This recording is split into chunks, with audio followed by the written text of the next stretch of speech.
Gênesis capítulo 1. A palavra Gênesis entrou para a língua portuguesa vindo do grego através do latim. Na Septuaginta, formava o sobrescrito do primeiro livro da Bíblia. A palavra significa origem, fonte ou geração. A palavra hebraica traduzida para no princípio é a primeira palavra usada para designar o livro de Gênesis. Natureza de Gênesis. Gênesis é o livro das origens, apresenta uma narrativa majestosa do começo de tudo o que o Criador criou, responde às perguntas relativas à origem do mundo e da vida vegetal, animal e humana. Fala da instituição da família, da origem do pecado, da concessão da revelação divina, do crescimento e desenvolvimento da raça e da inauguração do plano de Deus para a realização da redenção por meio do seu povo escolhido. Apresenta e ilustra verdades eternas e resolve enigmas, mistérios e situações desorientadas à luz da vontade de Deus para o seu povo. É uma linguagem clara e significativa. O escritor apresenta os planos e propósitos de Deus revelados e as maravilhas do seu procedimento com homens. O Gênesis leva o leitor de volta ao momento super importante da criação, quando o Criador onipotente criou por meio da palavra as maravilhas incomparáveis do Sol, da Lua, das estrelas, dos planetas, das galáxias, das plantas, das criaturas viventes e de alguém que fez a sua imagem. Nesses 50 capítulos, o inspirado escritor desdobra o drama da criação. Ele fala de como o pecado entrou subreptícia e implacavelmente para introduzir a ruína, o desfiguramento e a morte. Revela os frutos trágicos do pecado na derrota patética de nossos primeiros pais e mostra como, mais tarde, a maldade acumulada dos homens trouxe a destruição e quase a aniquilação da sociedade humana. Logo no começo, o escritor traça o crescimento da nova raça e, finalmente, as biografias emocionantes de Abraão, Isaque, Jacó e os filhos de Jacó. O livro termina com a morte de José na terra do Egito. Gênesis capítulo 1, versículo 11. Apresenta a narrativa da vida do homem desde a criação até ao começo da vida de Abraão. Gênesis 12, 50. Conta o relacionamento de Deus com seu povo escolhido. Abraão, Isaque, Jacó, José e seus descendentes. Através de toda a narrativa, a principal preocupação do autor é de apresentar o propósito de Jeová em criar e providencialmente guiar seu povo eleito. Não só o Gênesis, mas a Bíblia toda mostra que por intermédio deste povo, o Senhor procurou revelar a sua natureza e os seus planos para o mundo, estabelecer sua santa vontade na terra e envia suas boas novas da redenção a todos os homens. Nações e indivíduos são mencionados e descritos no livro apenas quando se encaixam no sublime plano e propósito do Senhor. Os sumerianos, hititas, babilônios e assírios, sempre quando sua história afeta a do povo escolhido. Entra no quadro repetidamente a fim de demonstrar o propósito de Deus para o mundo. A cada passo, o Espírito procura tornar a revelação explícita aos homens de todos os séculos. No drama que se desenrola rapidamente, o plano de Deus vai sendo apresentado. Com segurança podemos declarar que Moisés é o responsável pela autoria do livro. É o primeiro livro do Pentateuco que ambas as Escrituras e a tradição atribuem a Moisés. Seria difícil descobrir um homem em toda a série da vida de Israel que fosse mais qualificado a escrever esta história. Educado na soberania dos egípcios, Atos 7:22. Moisés foi providencialmente preparado para compreender os registros e manuscritos disponíveis e a narrativa oral. Como um profeta a qual foi concedido o incomum privilégio de longas horas de comunhão com Deus no Sinai, foi bem preparado para registrar todas as gerações o retrato do Senhor e das suas atividades através dos séculos. Que outro indivíduo, através dos séculos, possui tais poderes e tal fé que tenha desfrutado de uma comunhão tão íntima com Jeová. A descoberta nos tempos modernos de registros tão antigos como as cartas de Ármana, a literatura ugarítica e tábuas de barro da Mesopotâmia tem capacitado os mestres a reconstruírem os antecedentes históricos e culturais dos registros bíblicos e descobrir como era a vida no Egito, na Palestina e na Mesopotâmia nos tempos bíblicos. Igualmente, muitos registros orais escritos pela antiguidade adentro estavam à disposição do ilustre mestre hebreu, cuja educação egípcia e cujos estudos superiores na região do Monte Sinai, tornando-o cônsul dos significativos movimentos mundiais.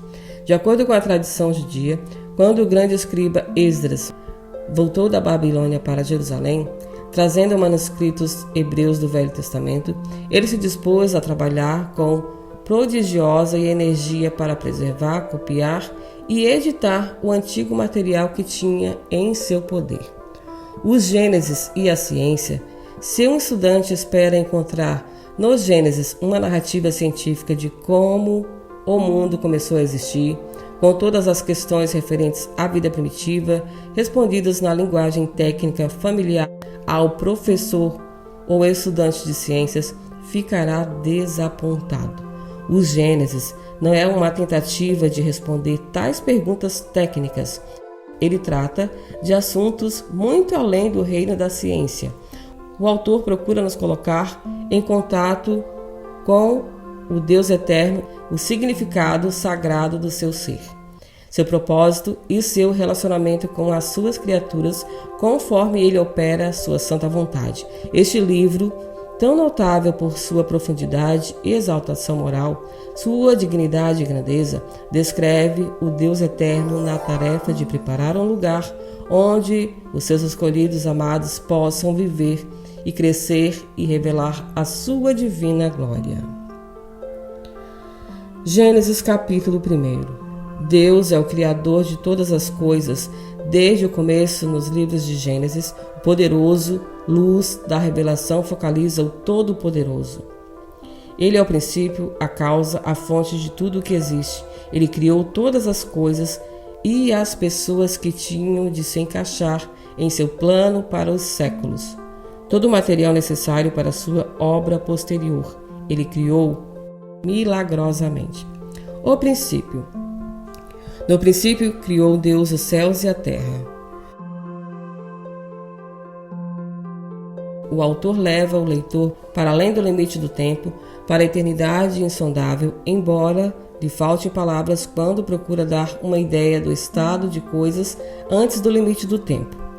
Ele não dá uma indicação da data tangível para este princípio. Sua narrativa retrocede no tempo que procede o calendário dos acontecimentos. Criou Deus.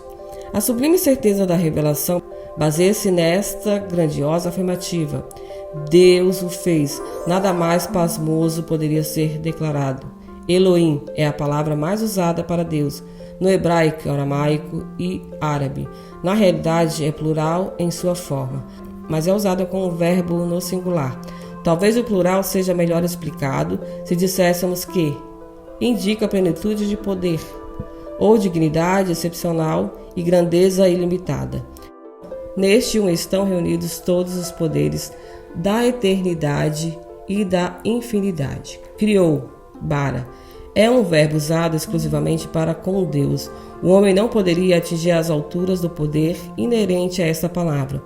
Por ela descreve o milagre completo. Pelo poder soberano e criativo de Deus, algo absolutamente novo foi dado à luz, os céus e a terra. Aqui o autor focaliza o interesse sobre todos os setores do mundo acima, à volta e abaixo.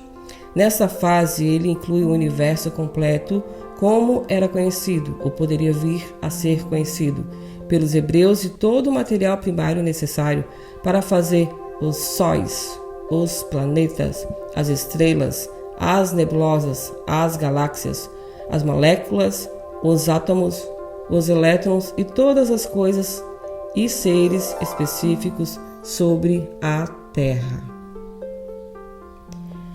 Os homens da ciência revelam que nessa galáxia contém mais de 100 bilhões de estrelas e que o nosso Sol fica a 240 trilhões de quilômetros do centro da nossa galáxia. Nossa galáxia é apenas uma das que compõem um pequeno agrupamento de 19 galáxias, ficando a mais próxima a 30 milhões de anos-luz, 240 milhões de trilhões de quilômetros.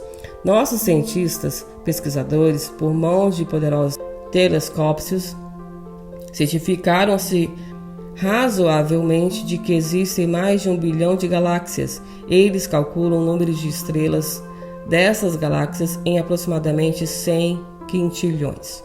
O poder das velas de uma dessas galáxias é igual ao de 400 milhões de sóis.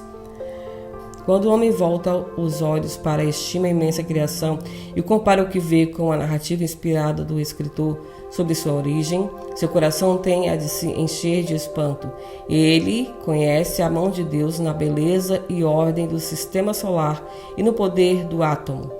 Olhe para o Sol positivamente carregado, atraindo os planetas negativamente carregados, ou examine o núcleo positivamente carregado no coração do átomo, atraindo cada elétron negativamente carregado no seu equilíbrio. Sente a sabedoria, o poder e a grandeza de Deus. À luz de tudo isso, um homem reverente inclina-se diante do seu Criador em espanto e genuína dedicação e explode em adoração, culto, ação de graças em contido louvor. A sublime criação do Senhor é este ser grandemente amado que ele escolheu para criar a sua própria imagem. A terra era sem forma e vazia, e havia trevas sobre a face do abismo, mas o Espírito de Deus pairava sobre a face das águas. A terra, porém, era sem forma e vazia. O inspirado autor rapidamente volta sua atenção para a terra, pois sua história se relaciona com os planos e provisões divinas para a vida humana neste planeta. Ele descreve a terra em seu estado incompleto. Havia plenitude de material à disposição para cada obra que Deus planejou criar, embora em estado caótico, ermo, vazio, escuro. 6 dias cheios de criatividade fariam mudanças fenomenais. O propósito de Deus não poderia ser satisfeito até que seu toque milagroso fizesse algo com este caos. Até mesmo as trevas, frequentemente associadas nas Escrituras com o mal, seriam subjugadas à vontade. O Espírito de Deus pairava. As palavras descrevem a presença de Deus, transmissora de energia, envolvendo e acariciando o caos e a terra incompleta, enquanto se preparava para completar a sua criação. Como uma devotada ave à volta do seu ninho, ele se movia, prodigalizando o seu amor ao mundo recém-criado. Disse Deus, haja luz, e houve luz. Disse Deus, haja luz. O autor apresenta a primeira palavra criativa de Deus. Com facilidade incrível e ação deliberada, o Deus onipotente criou a luz. Ele enunciou a sua palavra, instantaneamente sua vontade foi realizada. Salmos 33, 6-9. A luz foi a resposta de Deus ao domínio das trevas. Foi a primeira ação positiva do Senhor para concluir seu integral programa de criação. Sem ela, os passos seguintes seriam sem significado. O apóstolo João nos conta que Deus é luz. 1 João, do 1 ao 5. Viu Deus que a luz era boa e fez separação entre a luz e as trevas. E viu Deus que era boa quando o Criador olhou para o produto de sua vontade, encontrou perfeitamente completo e admirável. Ficou satisfeito. Esta declaração foi feita 7 vezes. Cada um dos atos criativos de Deus era perfeito, completo, agradável, satisfatório. É bom relembrar que esta foi a mesma luz que o homem vê e desfruta até hoje.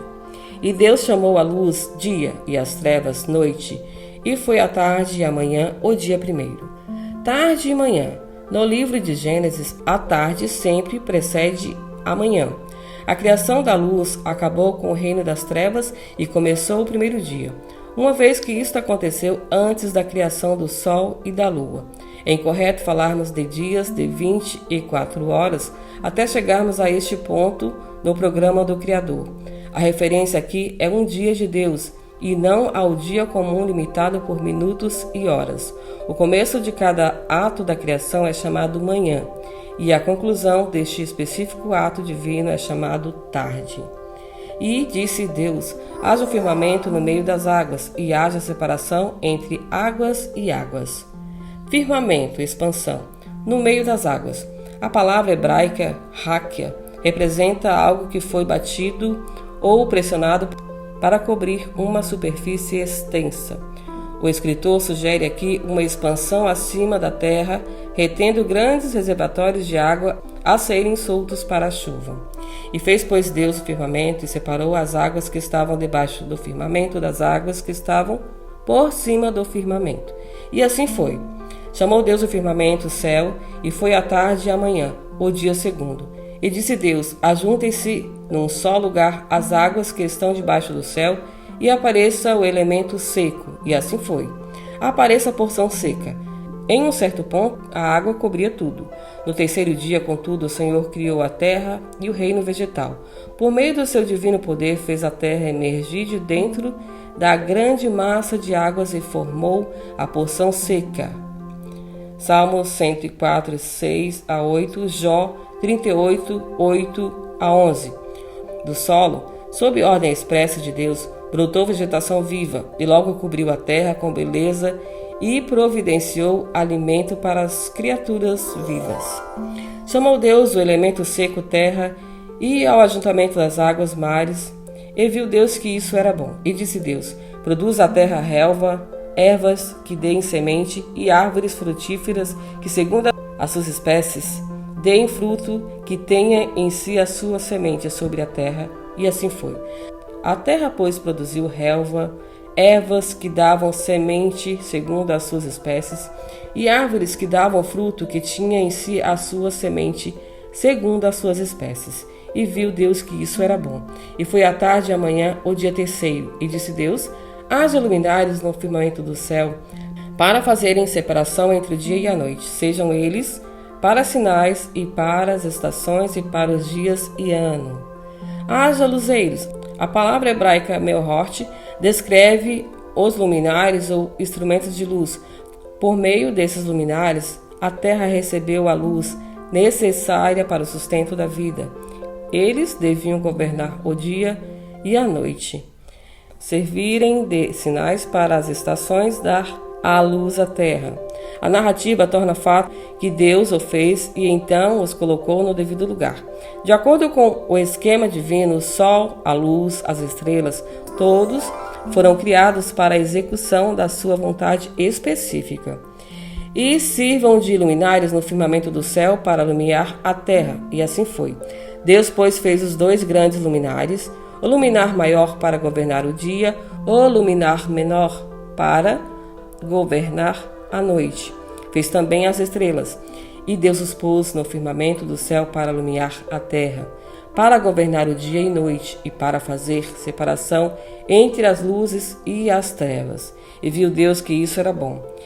E foi a tarde e a manhã, o dia quarto, e disse Deus: produzam águas, cardumes de seres viventes e voem as aves acima da terra no firmamento do céu. Povoem-se as águas de enxames de seres viventes. Este versículo descreve o aparecimento súbito de hostes, de peixes e seres alados. Tinha o propósito de fornecer outra demonstração visível do poder do Criador. Com o seu aparecimento, havia vida e também atividade sobre a terra. E havia, além disso, uma sucessão infinita de criaturas vivas, todas feitas pela poderosa mão de Deus. Criou, pois, Deus os monstros marinhos e todos os seres viventes que se arrastavam, os quais as águas produziram abundantemente segundo as suas espécies, e toda ave que voa segundo a sua espécie. E viu Deus que isso era bom. Grandes animais marinhos, grandes baleias, literalmente animais estirados que rastejam ou deslizaram sobre a terra, dentro ou fora da água, tais como as serpentes, enguias, peixes e lagartos. Então Deus os abençoou, dizendo: frutificai e multiplicai-vos, e enchei as águas dos mares, e multipliquem-se as aves sobre a terra. O Senhor pronunciou sobre eles a sua bênção e ordenou que fossem fecundos e se multiplicassem. O progresso da atividade criadora de Deus subia na direção da criação do homem. E foi a tarde e a manhã, o dia 5º, e disse Deus: produza a terra seres viventes, segundo as suas espécies, animais domésticos, répteis e animais selvagens, segundo as suas espécies. E assim foi. Deus, pois, fez os animais selvagens segundo as suas espécies, e os animais domésticos segundo as suas espécies, todos os répteis da terra segundo as suas espécies, e viu Deus que isso era bom. E disse Deus: façamos o homem à nossa imagem, conforme a nossa semelhança. Domine ele sobre os peixes do mar, sobre as aves do céu, sobre os animais domésticos e sobre toda a terra, e sobre todo réptil que se arrasta sobre a terra. Façamos o homem. O momento supremo da criação chegou quando Deus criou o homem.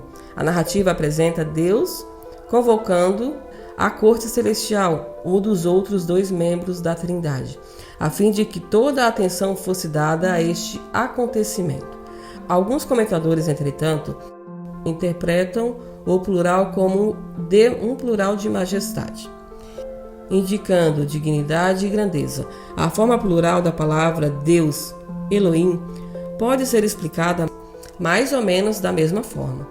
O Senhor está representado concedendo atenção fora do comum a um assunto cheio de muito significado. A nossa imagem, Selem. A nossa imagem, Demut.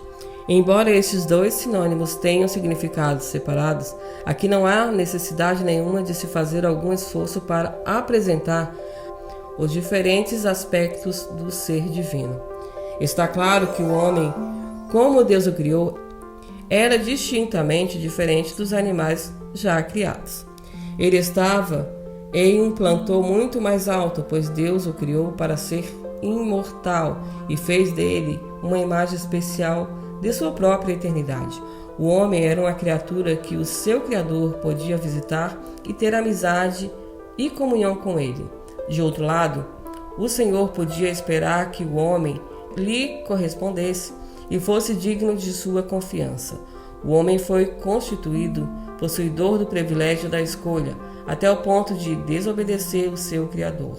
Ele tinha de ser o representante e mordomo responsável de Deus sobre a terra, fazendo a vontade do seu Criador e cumprindo o propósito divino. O domínio do mundo seria entregue a esta nova criatura. Salmos 8, 5 a 7. Ele foi comissionado a subjugar, Cabache pisar sobre a terra e a seguir o plano de Deus e enchê-la com sua gente. Essa sublime criatura, com seus incríveis privilégios e pesadas responsabilidades, tinha de viver e movimentar-se regiamente. Criou Deus o homem à sua imagem, a imagem de Deus o criou. Homem e mulher os criou. Então Deus os abençoou e lhes disse: frutificai e multiplicai-vos, enchei a terra e sujeitai-a. Dominai sobre os peixes do mar, sobre as aves do céu e sobre todos os animais que se arrastam sobre a terra. Disse-lhe mais: eis que vos tenho dado todas as ervas que produzem semente, as quais se acham sobre a face de toda a terra, bem como todas as árvores em que há fruto que dê semente, servosão para mantimento. E a todos os animais da terra, a todas as aves do céu e a todo ser vivente que se arrasta sobre a terra, tenho dado todas as ervas verdes como mantimento. E assim foi. E viu Deus que tudo o que fizera, e eis que era muito bom. E foi a tarde e a manhã o dia 6º. Muito bom. Tob Meod. Quando o Senhor olhou para o resultado final de seus atos criadores, expressou deleite peculiar e a satisfação extrema. Tudo no universo, desde a maior das estrelas até a menor das folhinhas, produziu alegria no seu coração. Era uma linda sinfonia. A satisfação do Criador aqui se expressa em linguagem concisa, ainda que vivida. Essa é a história da humanidade.